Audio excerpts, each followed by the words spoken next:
He is the author of 11 books, most recent, The Kaepernick Effect. He's also the sports editor of The Nation. Dave Zirin in Washington, D.C. And Dave Zirin, my question to you is, what would it take to get you to become the guy who writes about gambling picks? You know what it would take? It would take a soul appendectomy, um, or maybe a partial lobotomy performed by the devil himself. I'm just somebody who has no problem if people want to gamble. That's their life. You know, they're going to do what they're going to do. But there is something we haven't taken a step back and really looked at the effect this is having on the sports world. And I think we need to do so. I mean, this has been the most radical change in the economics of sports since the advent of free agency. I am old enough to remember when the leagues themselves looked at gambling as something that was absolute kryptonite, something they wouldn't touch with a 10-foot pole, something they wouldn't want anything to do with. So the changes have been so widespread. I mean, to see members of the sports media take part in little betting contests before games start, I mean, it's actually jarring, especially when you consider, as you're talking about, some of the ramifications that gambling does have on our society. And for me, like when I look at whatever content I'm consuming over a news channel or even ESPN, TSN, like news outlets, but that are also like business partners with these various leagues. But I also want, appreciate, like, expect like a pretty firm demarcation between what is just news, what is partner content, and then also what is just like an out and out infomercial. Like what effect is that going to have on the audience as consumers of sports, but also just as consumers of products? There's this societal concern that I feel in my gut that just says this is moving very quickly. And there's no taking a step back, or not nearly enough taking a step back and looking at the effect that this has not only on the sports world, not only on sports media, but on our society. I mean, it feels way too much to me sometimes like we're trying to pick the bones clean of what's left in the sports world to actually monetize, instead of figuring out how do we grow and expand our sports. I mean, because every sport right now, Morgan, lives in a state of existential crisis about the fact that their audiences are getting older and young people are doing more things like playing esports, going online. And there's a fear that the audience for the traditional organized sports is aging out.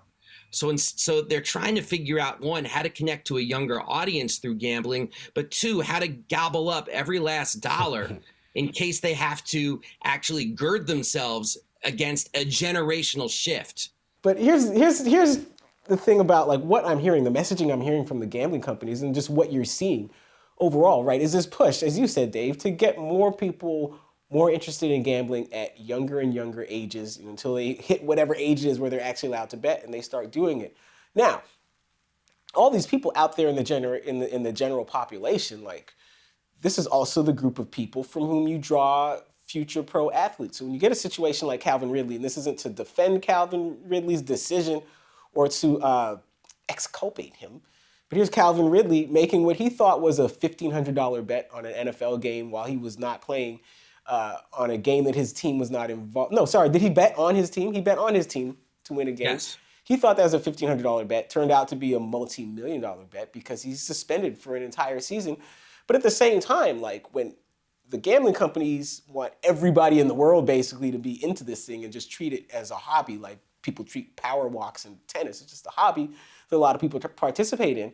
Aren't they kind of begging for these kind of scandals? Like, how do they expect them not to happen when they want everybody gambling? And everybody includes your future defensive backs, your future quarterbacks. I mean, I don't know how they're going to walk this balance beam going forward. I mean, because the Calvin Ridley situations to me are inevitabilities. I mean, it's everybody knows, and it's often looked at with a smile and a wink that athletes are incredibly competitive, that athletes will bet on anything and everything, that athletes spend a lot of the downtime in between games when things can get really boring, when you're waiting for the flight to take off, whatever it is, playing cards, gambling. Sometimes the amounts get really scary.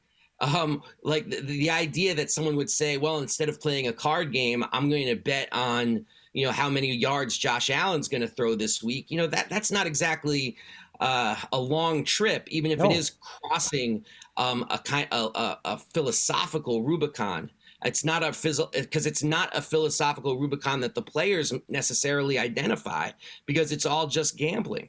And that's the message being given by a lot of these gambling companies, which is like, this is as American as apple pie. Just integrate it, or as I guess Canadian as Tim Hortons. Just integrate it into what's happening more broadly, and we'll call it a day. Well, you brought that up, and it made me think of the Brian Flores lawsuit.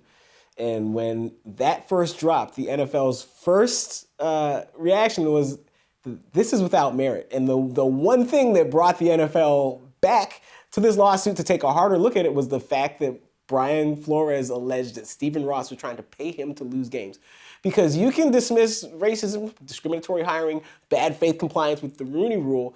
That's one thing. But when you start offending the sports books, who are making all kinds of money selling the idea that all this competition is on the level, that's something different. So Dave, like, what do you make of the fact that, like, in this instance, the presence of gambling, or the omnipresence of gambling, it kind of helped act as a law enforcement agent? Yeah, I mean, I completely agree with you about the Brian Flores case.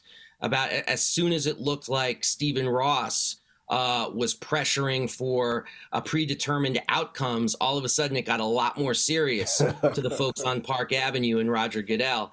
I mean, I think that shows that their relationship with gambling is one that they're constantly assessing, and one that they feel is a nervous one. It's one that creates, I think, more than a little bit of agita, because they need that gambling money now. They're becoming dependent on it. The players are coming dependent on it through the growth of salary caps and wages.